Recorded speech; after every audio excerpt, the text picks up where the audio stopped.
pelvic PT, okay? So you're going to get kind of a mixture of everything this afternoon, okay?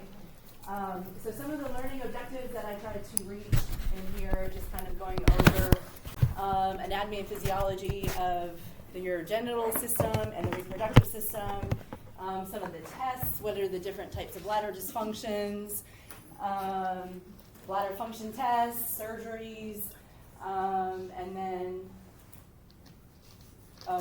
look, normal physiological changes related to pregnancy. So I think that's on there too, somewhere, maybe, I think. Okay? All right. So let's go through urogenital real fast. I think some of this is going to be on that renal PowerPoint, okay? Because renal, when you say renal, kind of refers to your kidneys, okay? So when you look at anatomy, we've got the kidneys, and then you're going to have the ureter that goes down into the bladder, and then you have the urethra, which is going to be the tube that allows urine to go out, okay? Oh, we just got started. When you look at kind of where everything sits, the kidneys and everything kind of sit more posteriorly, so closer to the back, right? So if patients have kidney dysfunctions or anything like that, a lot of the times they complain a lot of back pain because that's where you're sitting, right? And you can see how close those kidneys are to the aorta and the vena cava, okay? And so those are going right up along the spine. Did you guys talk about aneurysms or anything like that, Ms. Walker? We did. Abdominal. Mm-hmm. Yeah. Right. So you guys, those would be felt usually like in this area here. Okay. I had one patient. I thought there was one, and I looked at her and I said, "We're not doing anything today. I need you to go see your doctor." Okay. Because it was really pronounced. Like I could really feel it. I had like 3 other people check behind me just to make sure I was feeling what I thought I was feeling. Okay. When you look at the difference between the female anatomy and male anatomy, we have the uterus, males do not, and then you have a longer urethra on males than you do in the females. Okay? But the bladder is pretty much positioned in the same spot. Oh, and then they have a prostate, whereas females do not. Okay? Some of you know what your prostate feels like now. Right? Okay? When we look at the kidneys and the anatomy of the kidneys, basically this is the blood filtration system. Everything kind of goes in, they go in here, and it goes into the bloodstream, and it comes down. Where the bloodstream comes in, it filters through here, and then it's going to go down into the ureter. Okay? So real quick and easy. I don't know how detailed you guys need to know, but that's your kidney. Okay? When we talk about normal function of the urinary system, when you talk about the production of bladder, it's called micturition. Okay, so that's you may see that somewhere, maybe not. So typically, your bladder is filling at approximately 50 to 60 milliliters per second. Okay, and then it says your bladder can hold approximately 400 to 600 milliliters of urine. This is 500, okay? So when you think about a full bladder, you're looking at something like this, okay? Typically, so here's the thing too, typically your first urge happens at about 150 to 200 milliliters. Okay, so this is important when you get into urgency or urge incontinence, okay? And then it's related to the tests that they'll do when patients have urgency and incontinence issues, okay?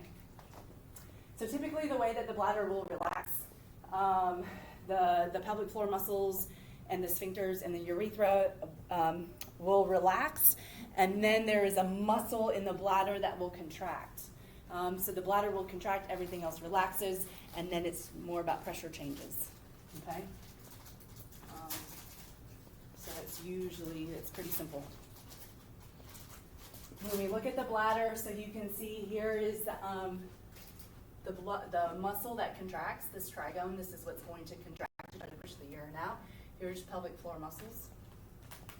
Okay, and then this is the urethra. Same thing's happening here, pelvic floor muscles. Prostate is sitting kind of right above that and underneath the bladder, okay? But you can see too, you guys, this is pretty true, like the shape of the female bladder compared to like the shape of the male bladder. So they have a little different shape, mostly because we've got a uterus sitting right here too, okay? So it kind of takes up that. You should be urinating 5 to 7 times a day. About every 3 to 4 hours is pretty typical, okay? That's what you want. So again, these are kind of norms that I use for treatment stuff when I have patients, okay? Norms might be good to know. I don't know how they're asking questions on the board exam, but those might be something that they're kind of easy numbers to remember. Every 3 to 4 hours is what you're shooting for to urinate, okay? Any questions so far? Boring stuff, right?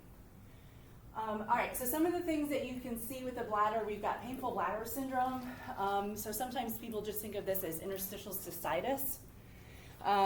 But the painful bladder syndrome is kind of like the bigger umbrella term, and IC is kind of a part of that, okay? I don't think anything else really has any other name, but they're trying to get away from calling anything that hurts the bladder as IC, okay? But still IC is the big thing, again, that's interstitial cystitis. And then you can have overactive bladder. So basically what happens is the trigone and the detrusor muscle within the bladder are overactive, so they're always wanting to contract. All right, so what you'll see in these patients is because it's always wanting to contract, they feel like they have to go to the bathroom all the time. All right, because the bladder is telling them, I need to contract and I'm about to let go of this urine. Okay, so they're always kind of like, oh man, I gotta go to the bathroom again. I gotta go again. So a UTI is an infection, and it's going to be different. Sometimes, like a UTI can lead to overactive bladder because it just aggravates it and irritates it too much, but there's an infection that's causing it. This is just when the muscles themselves are overactive, okay? And they want to keep contracting or they may spasm. Sometimes when you talk about overactive muscles, you may see them being referred to as like trigger points or like muscle spasms because that muscle just wants to keep contracting and grabbing hold, okay? So that's kind of the overactive bladder is the bladder muscles themselves want to contract, not the pelvic floor muscles. Totally different. This is inside the bladder. And then you've got pelvic organ prolapses. So we'll look at the different types of pelvic organ prolapses and what they look like in I think I have the grades out there. But again, the grading system for the prolapses, even as a PT, like I don't grade prolapses. I leave that to the gynecologist or the urogynecologist. But I just kind of recognize if I see a patient and they're at a certain position that therapy really may not be beneficial, okay, because it's too far. And then of course, urinary incontinence. And so we'll talk a little bit about the different types of urinary incontinence, okay? So here's painful bladder, okay? So again, interstitial cystitis. But what you can see, like when you look at a normal bladder, it should look relatively like calm and smooth, okay? So you'll have like the arteries and everything that you can see. And then you can see here with interstitial cystitis, you've got these areas. Patients usually will describe their pain as like burning pain because it's the tissue is irritated, okay? Irritated and inflamed. For a lot of things like acidic foods aggravate these patients. So they're typically told no coffee, no chocolate, no tomatoes. You're watching the kind of vinegars, all of those sorts of things. So for them, they've already usually are being talked to about nutritional changes or dietary changes in addition to any medications that they may do. They do things, if it's really bad, it's not written on the slide, but they do these things called installations. for these patients, and basically what they try to do is they go in through the urethra and then they try to line the bladder with something else so it's not as irritable, okay? And so these patients may do some of that in addition to any kind of oral medication. Am I going too fast? We're okay? So sometimes, look at this, you guys, it says sometimes they can go up to 30 times a day. What's normal? 5 to 7. 5 to 7. And they're going 30 times. Yeah, Because as soon as something hits it and it's irritating, they're like, I gotta go. I gotta go. Because if they can get the urine out, then they feel better most of the time. Yes, Ms. Walker? The thing that they line the bladder with, is it like do they inject a liquid and then it kind of adheres to the cellular wall and it's just like Like a protective layer, almost like you can think of it as like spray coating, like primer or something. And so it'll stick to the liner so that if they eat something, then it's not going to aggravate the hot spots here. So they're just trying to protect it. Does it like absorb into the body, or they have to do it like after, like does it only last so long? Yes, yes. But I think sometimes too, once they kind of get into a lot of them, then the urogynecologist typically is now going to start looking at, okay, well, what else can we do? Because it's either not lasting as long or they're going through a lot of them, okay? And so then they're going to try to figure out, like, what else can I do? Unfortunately, sometimes there's something else to do, aside from removing the bladder, but most people aren't going to be okay with just removing the bladder, right? So you can see those, that's painful bladder, overactive bladder, right? So again, like here's your normal bladder, and then it's the muscles within the bladder that are always wanting to contract. And so it doesn't even have to be because there's this presence of urine in the bladder. It's just there's a signal that's going to that bladder that says we need to contract. And when you feel like your bladder needs to contract, your brain is triggered like, oh, I gotta go pee. Because that's really the only reason why our bladder is going to send signals that it needs to contract, is because it's full of urine and we need to urinate. Okay? Oh, look, I said women. It affects 40% of women. Catch that one. All right, prolapse. Okay, so we've got different types of prolapses. Okay, so again, when we typically when you think of pelvic organ prolapse, let's talk about this. Pelvic organ prolapse, usually that terminology is going to be associated with women because male pelvic organs typically have no place to prolapse to. Okay, when we get into, it's not on here, rectal prolapse. Okay. Men can have rectal prolapse, so it's listed here, but I don't have a picture of it, right? Because then what's happening with the rectal prolapse is the rectum is coming out of the anus. So that can happen with females or males. Your other ones, the cystocele, the uterine prolapse, vaginal vault prolapse, enterocele, and the rectocele, those are all organs falling into and out of the vagina. Okay? So when we look at our anatomy up here, you can see the position of the bladder, the uterus, and then the rectum. Okay? Our pelvic floor is running from the pubic symphysis back to the coccyx, the tailbone. Okay? So the pelvic floor muscles provide a sling under here to help support all of those organs. Okay?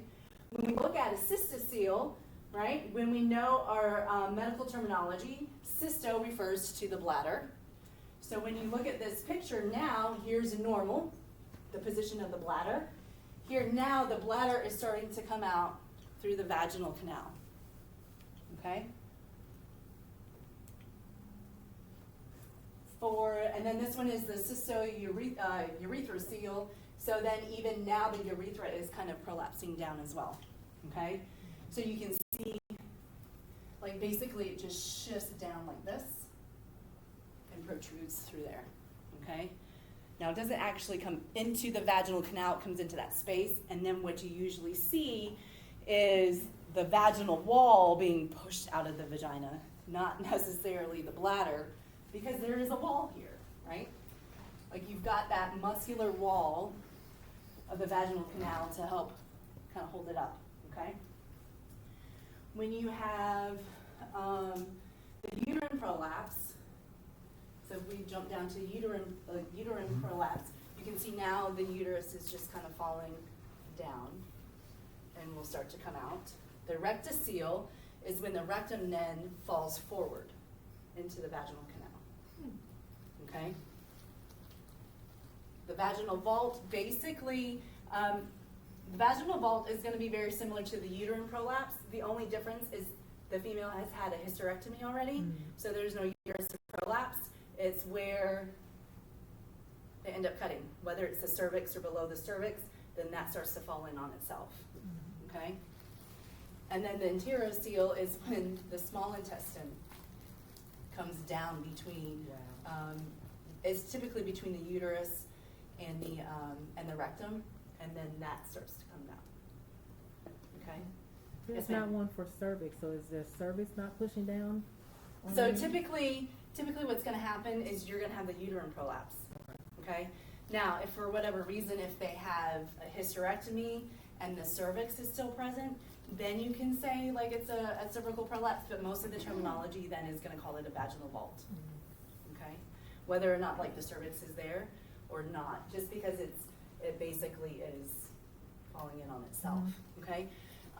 These pictures, you guys don't show like what should be happening, but women have ligaments that go from the uterus to the sacrum that help suspend it in place. Okay, it's called the uterosacral ligament. Really, really hard to know what it does, right? So if they have a hysterectomy, if they don't try to suspend the vaginal vault, this is a risk or a complication from your hysterectomy. Some surgeons will automatically decide, I'm going to go ahead and do my suspension surgery to suspend the vaginal vault. Some will not, and then they'll have to go back in at a later date to try to suspend the vaginal canal back up in place. Okay? Yes, ma'am. I'm making some test questions for your final, and I would say that my expectation would be that you would know the difference between this terminology. So if you want to take a picture of this slide, or you want to make sure, so if I were to ask a question of which of the following organs prolapsing would be, for an example, like could you tell me that would be black? We have this part, this is in Buffalo, right? No. They said it's not, but I did email it to you. Yeah, so. I'll put it in Blackboard so that you'll have it, but just to make note that this is important. So I know one of the objectives is related to like surgeries and things like that. When they have to go in and suspend the vaginal canal back up into place, okay, it is called a sacrocolpopexy. Hang on, I missed a couple C's. Sacrocolpopexy.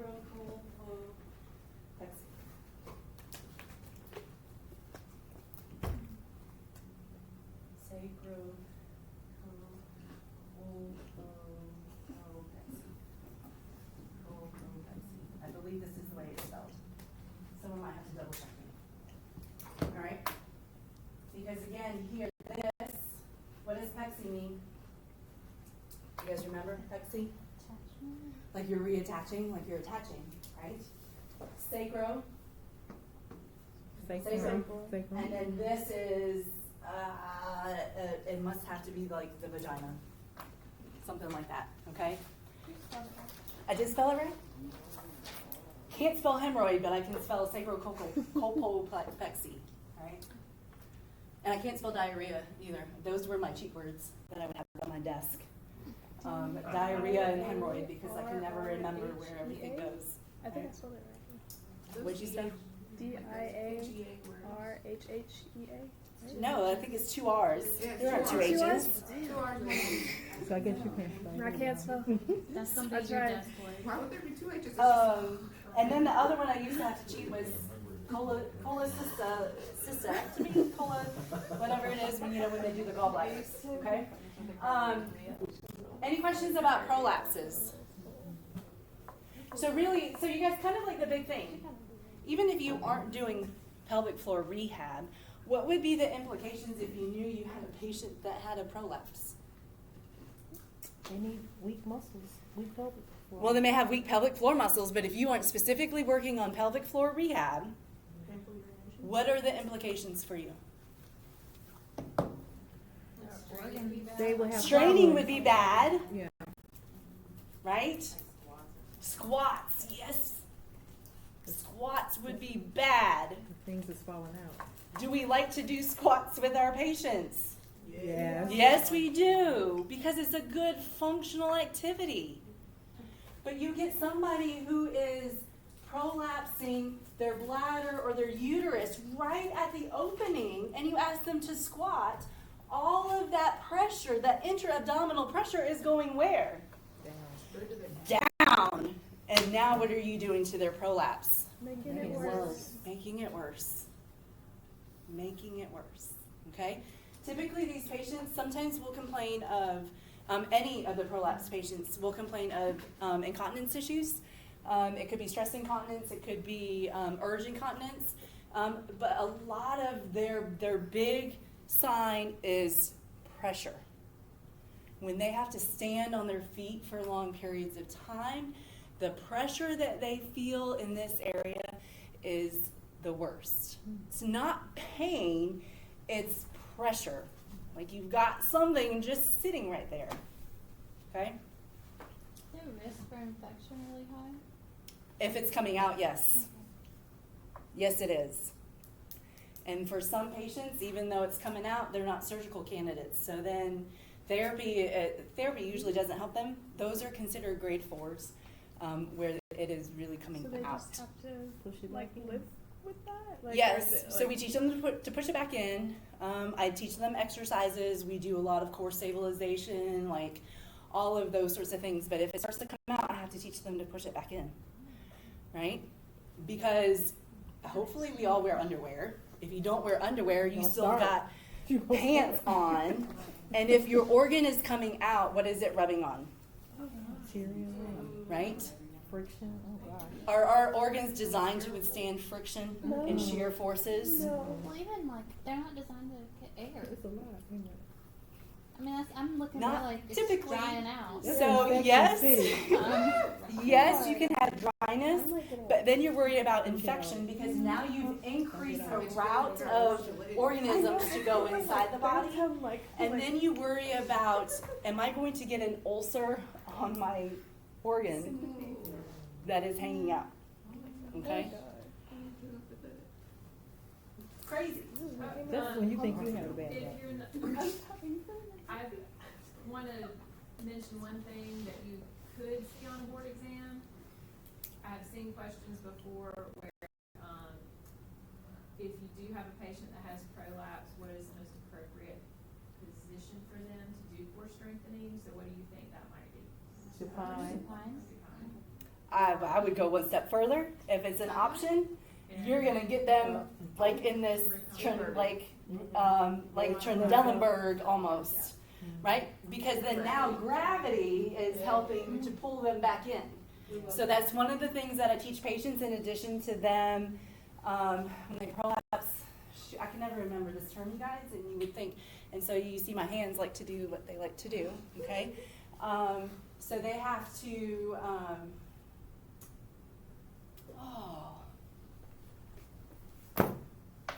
I don't know. There's a term when you push it back in. Anyways, when I teach them to do that, typically what I will teach them to do too is position themselves. So after they push it back in, then they're supposed to lay and position themselves with their pelvis up for like 5 to 10 minutes, just to try to see if we can reset. If they are able to contract their pelvic floor muscles, we're doing Kegel exercises at the same time. Are weights helpful? Vaginal weights? Mhm. It depends. It depends. We'll get into some vaginal weights in a moment. Oh. No, they have Oh my gosh, vaginal waves. And insert. Yeah, What was and that? I've seen, I saw a BuzzFeed video from. Sometimes it can be They situational. like all had skirts on and go through them. They were like, all right, I'm going. And they were like, She can feel it, like it feels like heavy or something.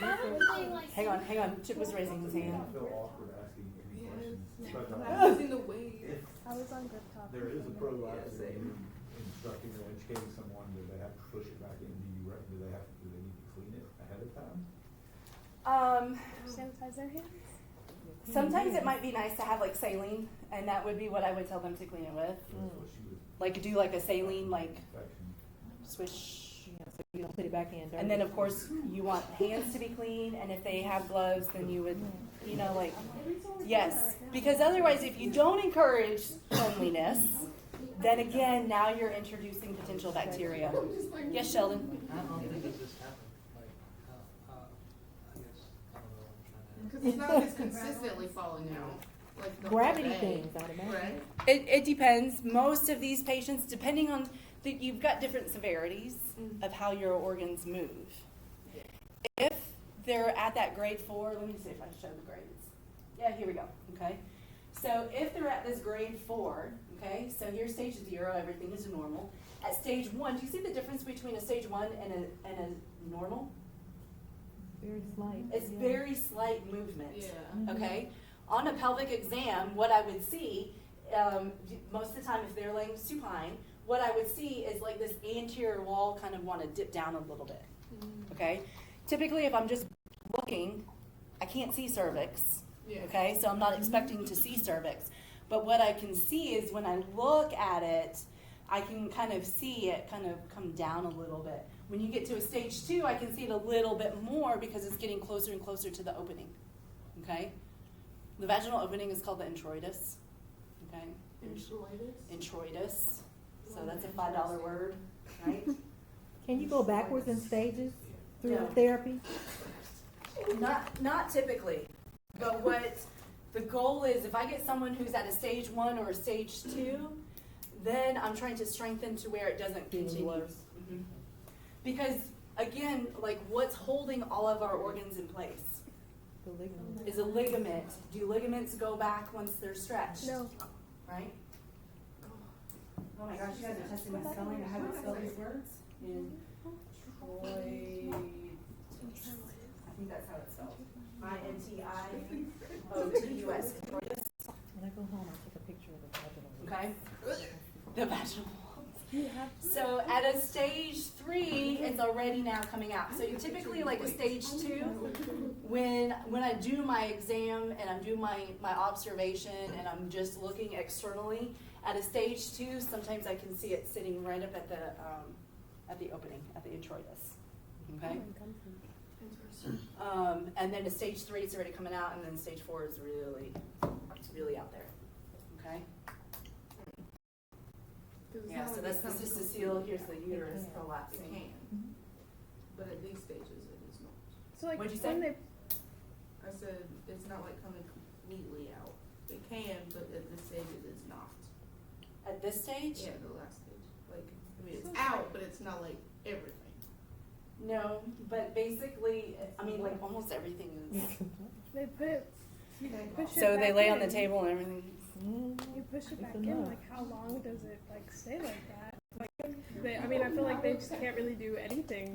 It right? depends. It Like, depends on what they do. Is it a lot? So there's a lot of different things. Some companies have created these like belts that they can wear to help Keep it. provide like external support, more so than like underwear might. So basically, you know, some of them strap in or whatever, and it just pulls pelvic floor up.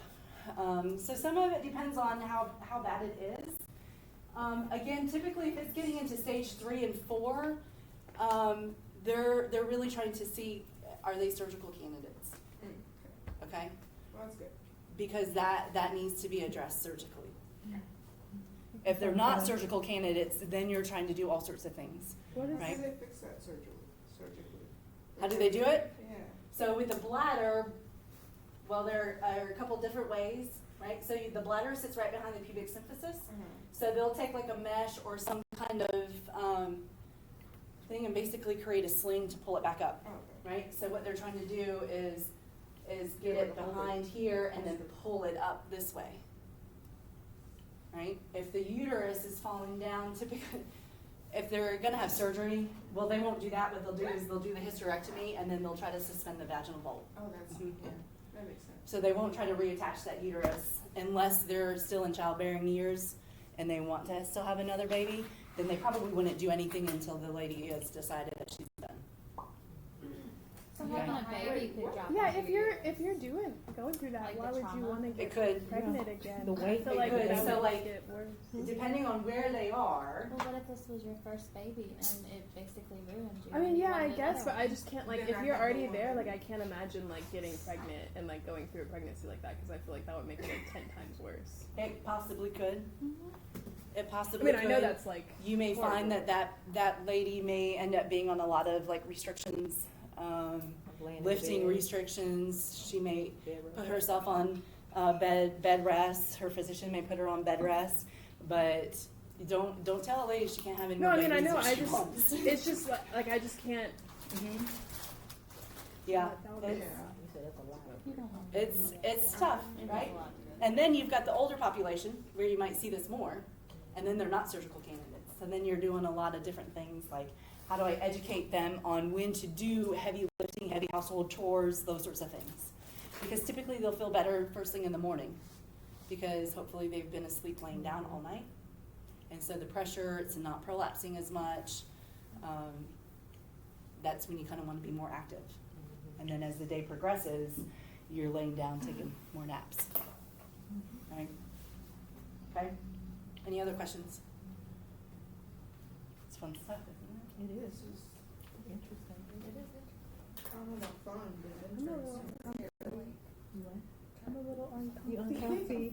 Yeah. Oh.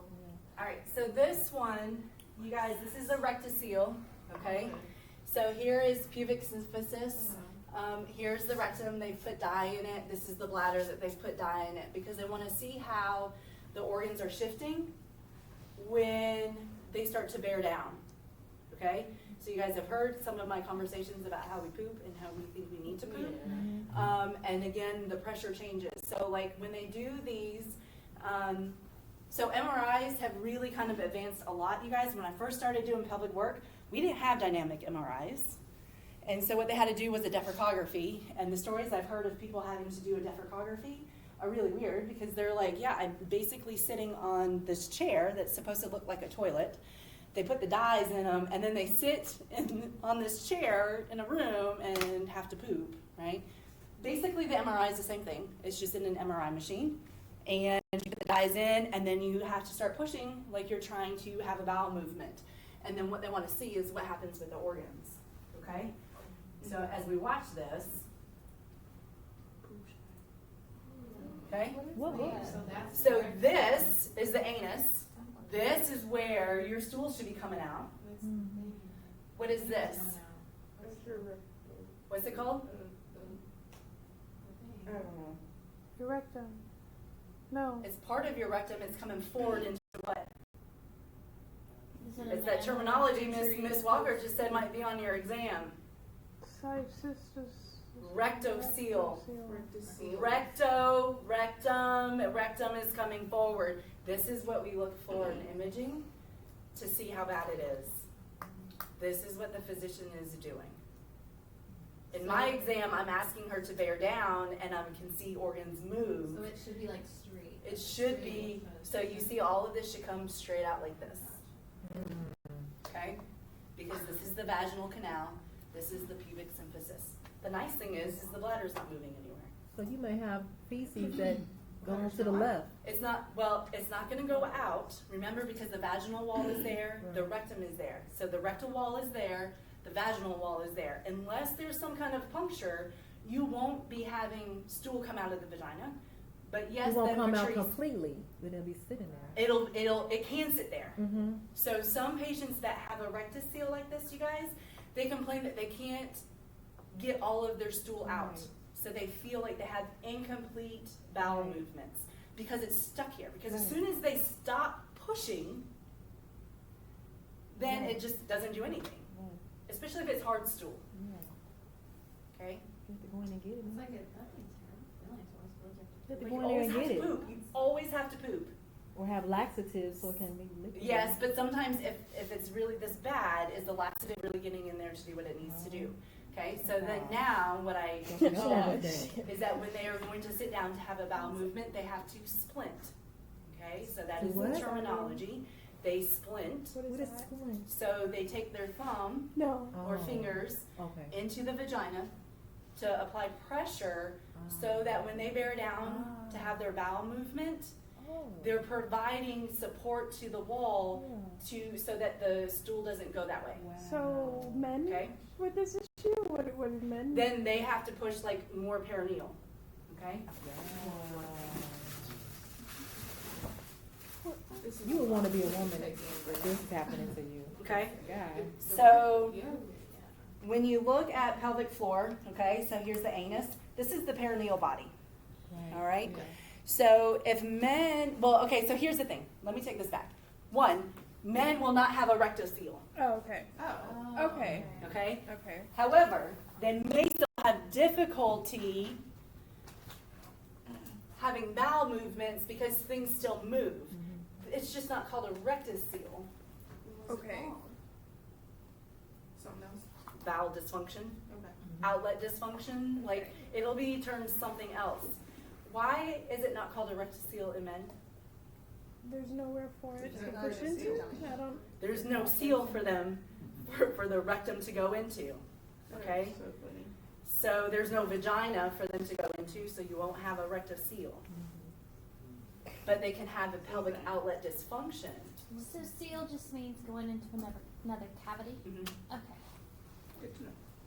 So if they are having issues to where like they're getting this pressure here, it's not in the vaginal canal, so they can't go in vaginally to provide support. So I want them to push on the perineum, the perineal body, to provide some support and pressure. Okay? So everybody just think for a moment. Think for a moment. You're sitting on the toilet. That doesn't sound like Okay, something. you need to have a bowel movement, and you have to splint. Mm-hmm. Their hands. That's a messy ordeal. Gloves, I tell them, put a box of gloves in your toilet room, wherever close to the toilet, so you can put a glove on, right? Because they're on the toilet, and then they have to put their finger into their vagina. Mm-hmm. Right. How does that feel though? Because I mean, your pelvic floor muscles are all still like How about you kind go of on together. camera, Like, so- I mean, does that not feel like tension? when So like, if this is the pelvis, here would be the vagina. And then, like, the thumb is the easiest, because you can push down with the thumb, right? Because I gotta push back towards the rectum. So the thumb is the easiest digit to use. You could try to use 2 fingers, but then you have to, Yeah. you've gotta have that internal rotation available at the shoulder, right? This is Armstrong. So the thumb is usually the easiest one to use, and basically that's what they do. They put it into the vagina, and then they're kind of pushing down towards the rectum, so that when that pressure of wanting to have a bowel movement comes, their thumb is now acting as a stronger vaginal wall to prevent this from happening. Okay? Mm-hmm. Does this happen because of like tears during? It can be from tears. Okay. It can be from straining to have bowel movements for years because no one has taught you how you're supposed to have a bowel movement. It can be from heavy weightlifting. It can be from all sorts of things. Yeah. Right? Everybody looks at Jordan. Every time she wakes, Everybody you'll be looks thinking, at Jordan, right? it's worth it. So then you can see, like on this one, you guys. So as this lady is continuing to push, she's getting some of it out. It's not as bad here, so some of it's coming out. But now, can you see now we're getting that bladder to come down. So the longer and harder she's pushing to try to get the stool out, now her bladder is starting to shift, right? Because here's the pubic symphysis. Our bladder is supposed to sit right here. It will descend a little bit, but it's not going to drop down low. Okay? So now we're dealing with this rectus seal, probably at least a grade 2, and then we may be getting a grade 1 of that cystocele. Oh yeah, see, look at this thing, drop it below that pubic symphysis now, okay? If it's really, really bad, you guys, the surgery for this one is basically, they try to create a better posterior vaginal wall. So they'll load it up with different mesh or lamb's skin or whatever pig skin, whatever they want to use. They basically try to build a wall, okay? And then if they're seeing this and they're worried about this because this has gotten so bad, they may go ahead and decide to sling that up as well. This is an Okay. important wall to build. If somewhere in the medical charting you see that your patient has had pelvic organ surgery and they've got a sling and they've got this posterior vaginal wall repair done, how would that affect your treatment? Same as before, Squats again. the pressure. Squats, you want to be careful with squats, right? What if that's their main complaint is that they can't get up from the chair? Better get you an assistive device or something. I don't know. Use your arms You better more. find a good pelvic PT to send them to. No one. Yeah. Yeah. Good thing we don't know Literally one, all your guys. students are Hey, gonna Miss start Bell. sending patients. Right? So look, so finally, all of this is out. We got it all out of there, but now look at how far this has dropped. Okay? I'm You confused. feel woozy. It's just It's not woozy. no. What was it? Was that TikTok in my one? So in a weird way, kind of like her full bowel was holding up, like creating the pressure for her Yeah. bladder. I know she got So some this really. is, oh man, it's really bad up here, you guys. This is kind of the same thing. So here's the rectum, here's the bladder, here's the pubic symphysis. Oh, this is the one with the thing. So here's her intestines up here, you guys, right? So you can see They her coming on intestines. down too. So the A is coming out. Everything is falling apart. Boy. Those are legs? These are her legs down here. So you can see like, well, she's trying. I know the music is really weird, right? So here, there's that bulge. You guys see that finally, like at the end? I feel That one's hard. But That's anyway, one of her legs, Jordan, because you're looking interior, at the posterior. anterior, posterior view, it's like a slice of their body. Yeah. It's like- One of the legs gone. so yeah, it's coming from like when you look at it this way, right, you guys? So this is That was like the you're front. cutting them in half. to the side. Oh, okay. Okay. And the leg is gone. Yeah, anterior and posterior. So this is anterior, this is posterior, That's her butt. and you're looking at like if you just sliced me in half. Okay. Oh, I keep forgetting this one has sound. I feel comfy. So just like in these pictures, Jordan, like that's how they look at that those MRIs, Everything's working. okay? So that they can see how far it's moving. Nobody messed up. And you know, you guys on that MRI on the side, you know, it shows, they measure everything to see like how far things are.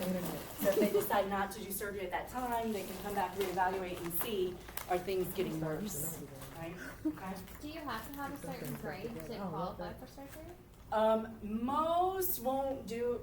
Most won't do it at a stage 2. You have to be 3.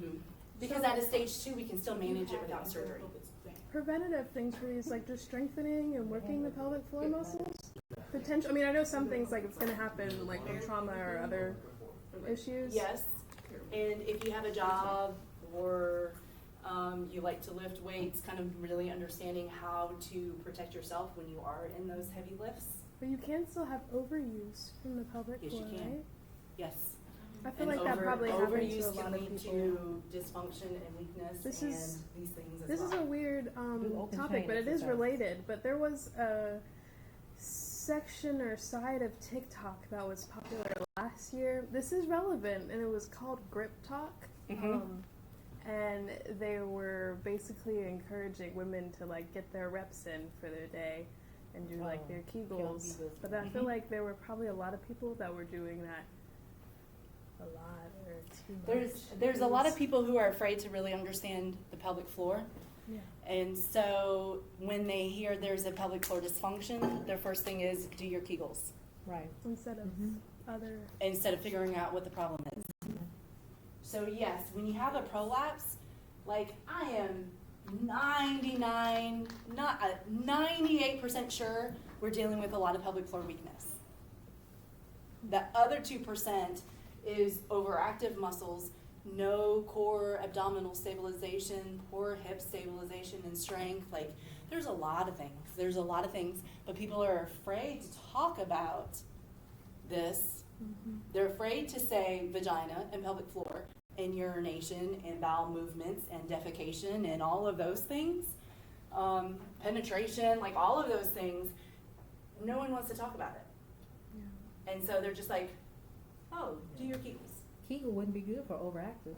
No, I mean, it that's not wouldn't. gonna solve anything. Nope. Cause problem. I mean, but Julia, but before you, I didn't know there was any I pelvic know, floor I- PT. I never didn't heard of either. it. I never heard And of Miss it. Lola, I mean, Mhm. how she does it. But Yep. That's what we need I to don't know feel about. like it's It very seems like a well woman that's had a publicized, baby. though, either, It depends though. on where you are. Where you live. It seems like if you've had a baby, they should tell you, hey, you might want to go check let me that tell you, out. There's a lot of issues I have with our system after women have I've babies. never heard of it before, Okay. and I look up stuff all the time. There's a lot, but so the thing is like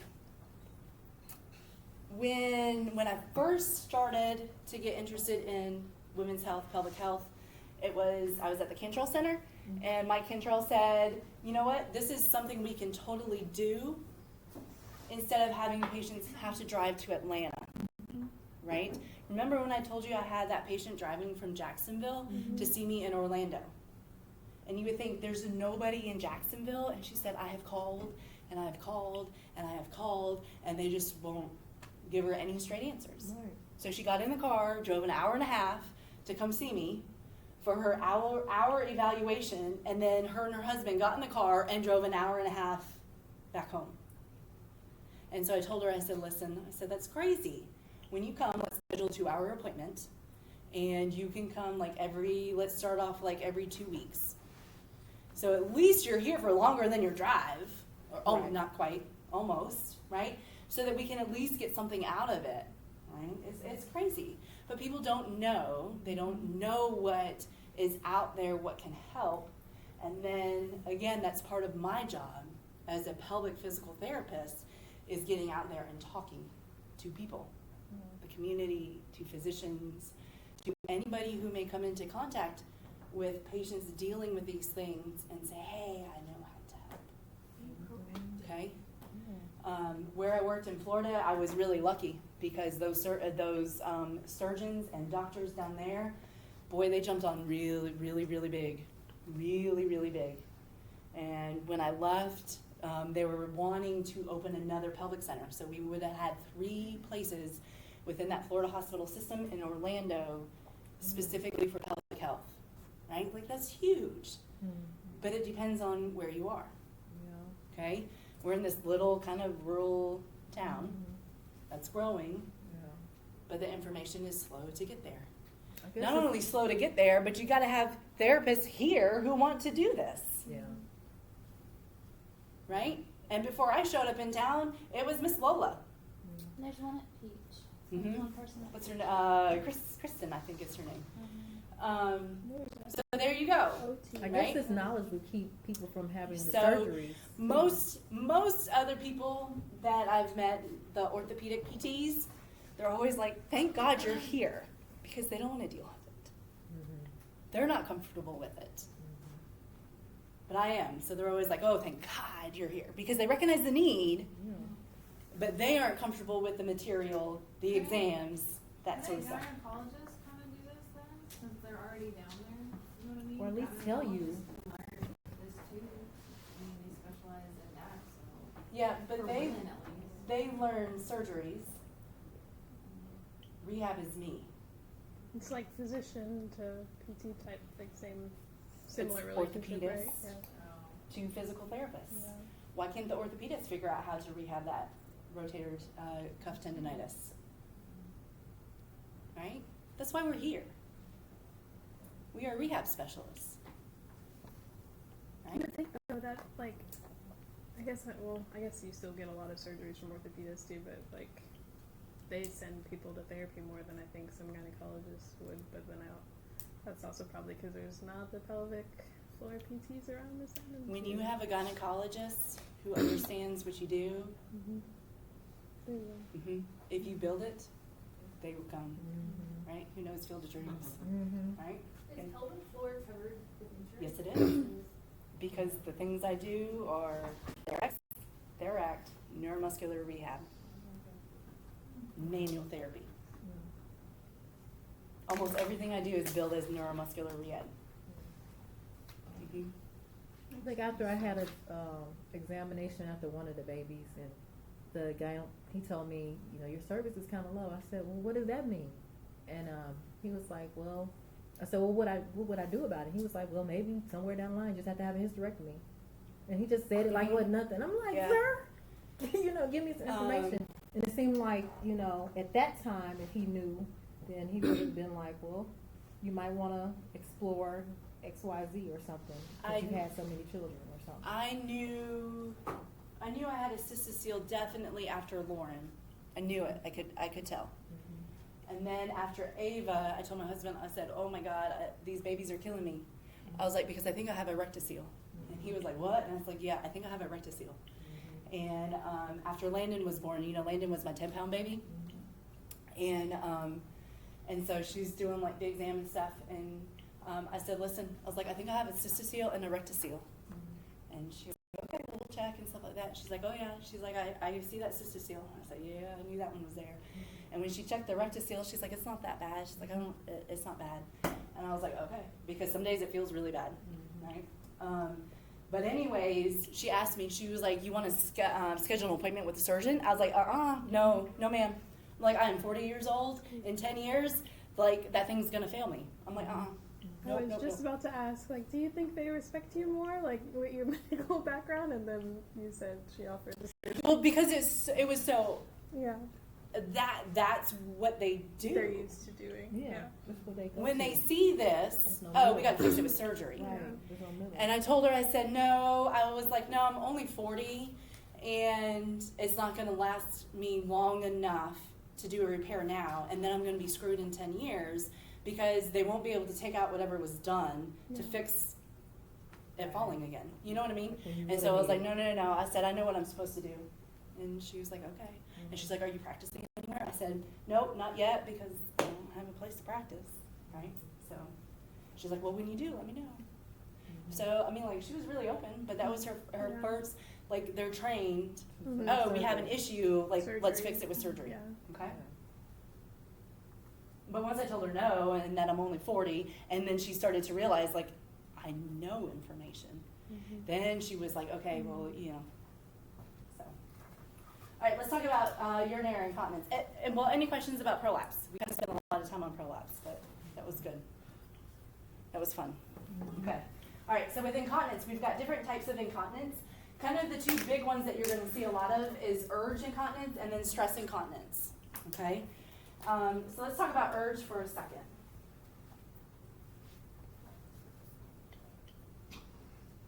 Okay? So if we have something like our bladder, let me see if I can draw a bladder, okay? Okay, so here's our bladder. Do you guys remember that one slide that talks about when that first urge comes? Yeah. How full is that bladder? 150 to... So it's about like 150 milliliters to 200, right? So when the bladder fills to about this much, you get that first urge that you need to go to the bathroom, okay? Most of the time, do we go to the bathroom on that first urge? No. Why not? We got one. Because what? We're busy. One, we're busy. You know you can hold it. We know we can hold it, and the urge isn't really strong. It's just kind of one of those things, right? Most of the time when I tell patients, I'm like, yeah, you know, it's like you're in the middle of a phone call with somebody, and then you kind of like, oh man, I have to go to the bathroom. And then you just keep on talking. It kind of comes and goes. No big deal. What? Oh, I can hold it. Or, oh man, we've been in this lecture for an hour now. Maybe Mrs. Bell will let us go for a moment, right? And then you just keep on going, right? So it's going to continue to fill. And somewhere around here, we'll call this one about 300. Okay? You might get that second urge. What does that one typically feel like? Stronger. Really thinking It's about stronger. Like, yeah, no, that's right? And most of the time when I tell patients is that this is the one that when that urge hits, you're typically like, oh yeah, I forgot I had to go to the bathroom. Yeah. Because with that first one, you just, whatever. And then the second one comes and you're like, oh man, I forgot I needed to go. Then you get another one. We'll call this one 400. What does that one feel like? Where's the bathrooms at? You're like, man, I really gotta go. I really gotta go. That may be when you start doing kind of like your pee-pee dance. Like, all right, come on, let's get the show on the road. And then you get to the public bathroom and the bathroom's really long. And then you're like, Oh, run to the second floor. right? Sometimes, you guys, this may be the last one, but you may get another one. That is uncomfortable. I'm in trouble. Yes, this is the one that you're like, oh my gosh, where is that bathroom? You are in trouble. And then bladder failure. You start getting cramps because it hurts so bad. If you haven't experienced those yet, I don't know what to say. Y'all play Sims? I'll I keep can't you, even Sims by right? the time. Oh. Okay? With urge incontinence, you guys, this one that comes on here, this first one feels like this. That would be So every time there's a little bit in there, you get that urge. I gotta go. I gotta go. Oh my I got to go. God. How do you live your life? That's how they get to more than 7 per day. That is crazy. Because any little bit will trigger that urge, I gotta go. Okay? So a lot of the times with these patients, what I'm trying to get them to do is almost desensitize them from feeling like that with that first urge. Mm-hmm. It's really hard to do if they still have pelvic floor weakness. But if they've got some strength, I can retrain their reactions to these sensations. Okay? That's where neuromuscular rehab comes in, because we're talking about coordination of signals, muscle reactions, all of that stuff. Okay? Now the other part too, what you may find with urge incontinence is this one too. Okay? If they hear running water, it may Yes. trigger that they need to go to the bathroom. Mm-hmm. For a lot of people, we don't like to use public restrooms. Okay, so you may choose to hold it. As you get closer to your door, this is the key in the lock syndrome. You get closer to the door and you're about to unlock the door, and then you can't hold it anymore because you're so close to that bathroom. Mm-hmm. Okay, these are typically for these patients. It's these behavioral situations that I have to work on with them. We have to retrain their system as to what is really a strong urge and what is not. But you can't do it when there's weakness, because then they still can't prevent the urine from coming out. Okay? Does that make sense? Kind of. It will, and hopefully, I think I've got pelvic floor stuff in here somewhere. I don't know. Like the muscle stuff, okay? Stress incontinence is another big one, okay? So this is the one where it may be with exertion that they are losing urine, okay? Coughing, sneezing, laughing, jumping, running, picking up their baby, Is this the one that's lifting common, weights. like after having a kid, Yeah, I laugh when I can right? Would that be this? Who was in there this morning? So it was Lori and Chip. They got a little bit this morning, you guys. I can't do jumping jacks. I can do box jumps. I can do overhead squats. I can do cleans and snatches. But you ask me to do a jumping jack, and I start to freak out. Right? I showed them this morning. This is my jumping jack. Right? Because if my arms go up high enough, I lose any abdominal support that I have. If my legs go out far enough, I lose any hip help I have. Jumping jack. That's how I do them now. Because I can't do them any other way. Unless, I have to put protection on. And then I can do a jumping jack. But I can run and run a half marathon, no problem. I can do box jumps, no problem. Jumping jack, I'm screwed. I can laugh. I can't do a jumping jack. It's the one thing in my life that I'm like, how did I get this screwed up? right? A jumping jack. The easiest thing. And then I watched my daughter do it, and I'm like, man, I should do it like my 5-year-old. I'm like, oh yeah, I can do jumping jacks like that, Yeah. right? Which thing can Miss Bell not do? A?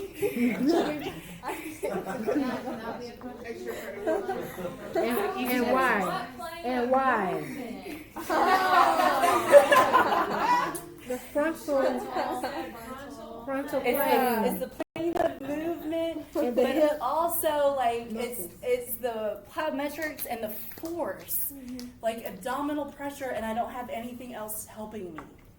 Okay, and my pelvic floor is just like, oh, screw it, like I'm done, right?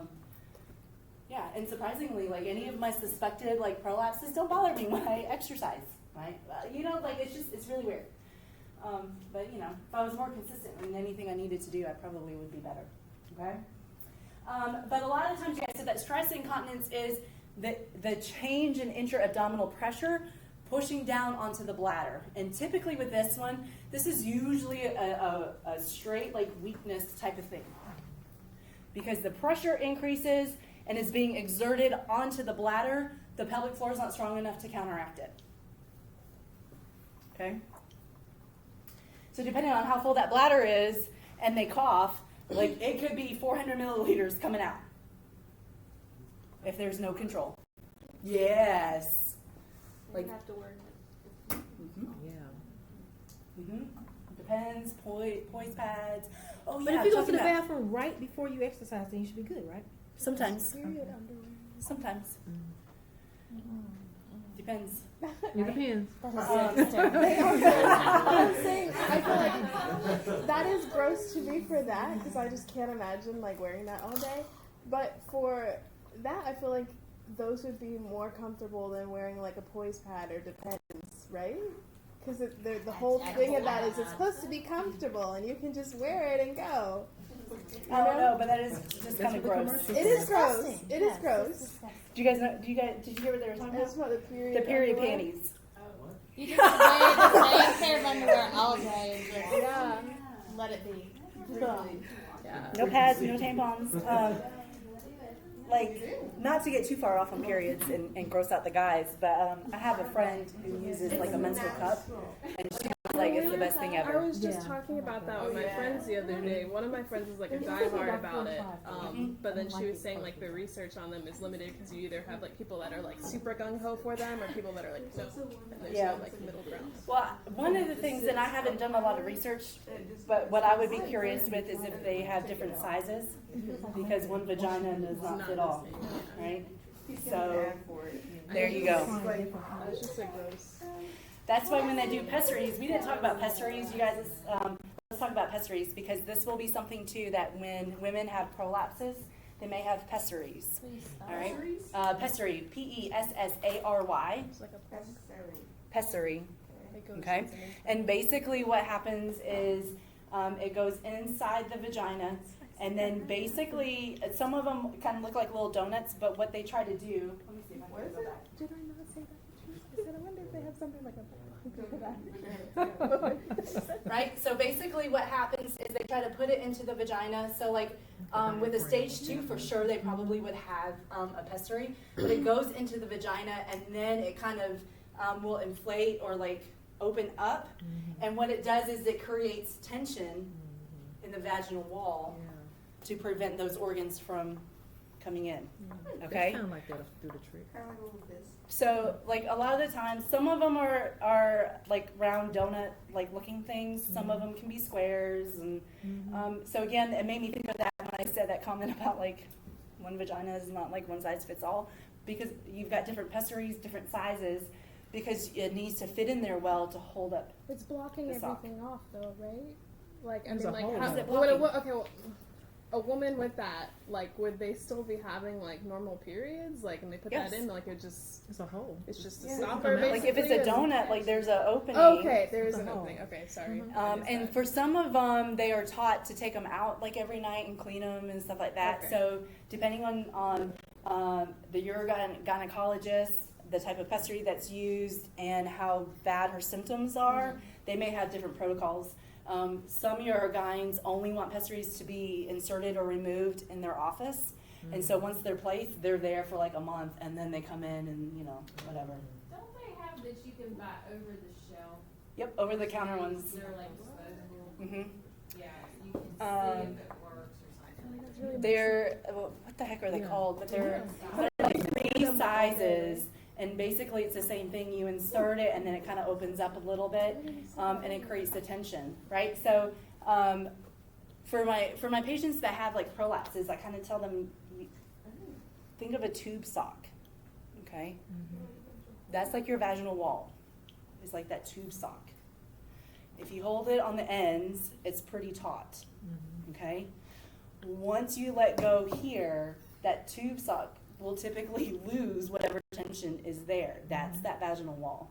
So as soon as these ligaments start to fail that help suspend everything up, then you've got a lot of give here. And so the pessaries are designed to try to create that tension to help hold everything in place, okay? So they may come to therapy while they are using a pessary as well. So they've got the pessary to help hold everything up, and then I'm trying to get pelvic floor working and engaged and supporting as well, okay? Didn't mean to backtrack, but that's kind of important with prolapses, okay? With mixed incontinence, then just as it sounds, it's doing both.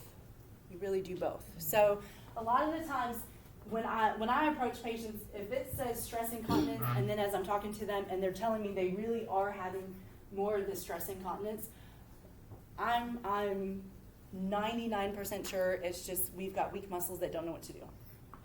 Either that or they really don't know what to do, okay? So their timing isn't right, stuff like that. When they have the urge incontinence, I really worry about a lot of different things. Pelvic floor muscle weakness, their behavioral patterns, because sometimes behavioral patterns, you guys, are the worst things to change, right? It's like all of our bad habits. How easy is it to fix bad habits? This one, you guys will see this one mentioned sometimes, this functional incontinence, and this is usually related to everything else. They have too much weakness to be able to get themselves up out of the chair and to the bathroom in time. They can't grip their zippers and undo their pants in a timely manner to get to the bathroom, okay? So that's that functional incontinence. Bladder test, let's talk about this real fast and then we can take a break, I think. Oh my goodness. Oh look, I did do surgeries. Oh my gosh. Okay, so bladder tests. So like a lot of the times the big things, so you could do like a pad provocation test. You've got the post-void residual. So basically what they're looking at is how much urine is really kind of coming out onto their pads, right? So they're weighing them to try to judge how much urine is coming out. So this one, when someone tells me that they've done urodynamic testing, I typically think of this one, okay? Because basically what they're trying to do with this test is to see when these urges are happening, okay? How full is that bladder when those urges are coming?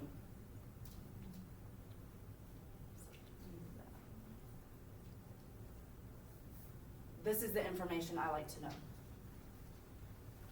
Because if there's any urgency going on, this is how I know how I want to train them. Okay?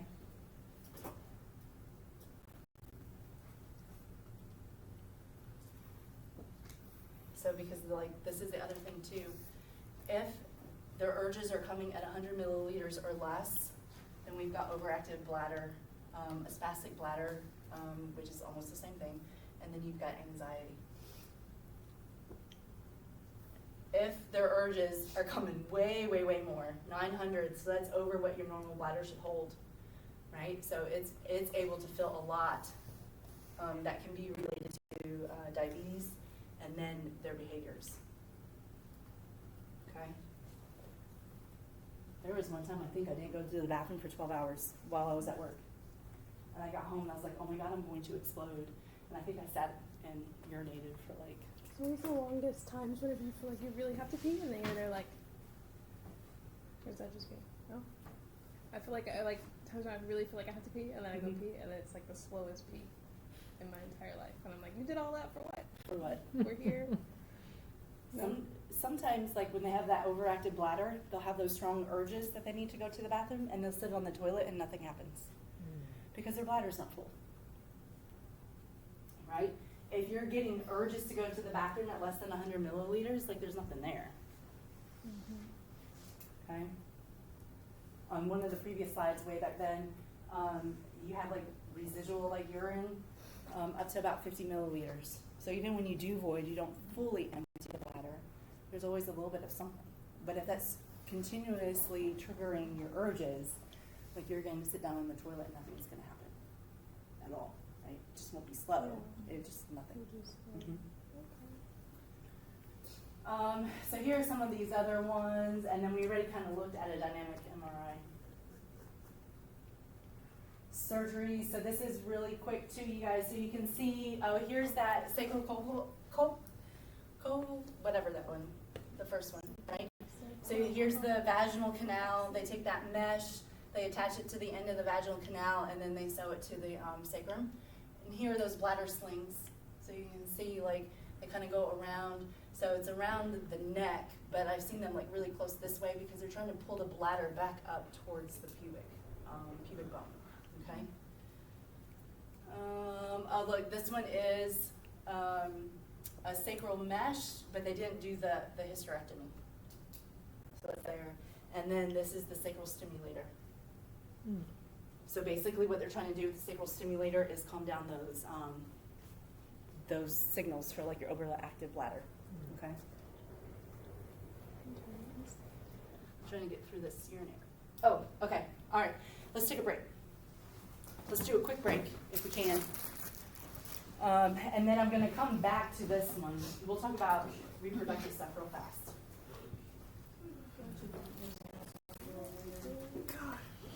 We'll take a break. What time are we coming back? I don't know.